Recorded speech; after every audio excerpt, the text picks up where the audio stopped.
Hello guys, in today's video we're gonna talk about how to fix Instagram music not working problem. So the answer is easy, just go to the settings and then scroll down to the apps section and then go to the search and search Instagram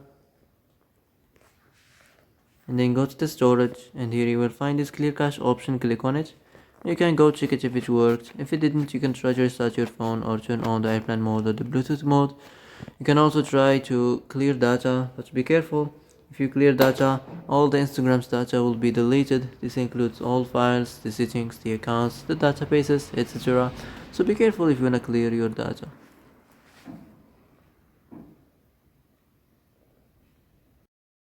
So that's it for today's video. I hope this is the answer you've been looking for. And if you like this video, don't forget to like and subscribe. And see you in the next video.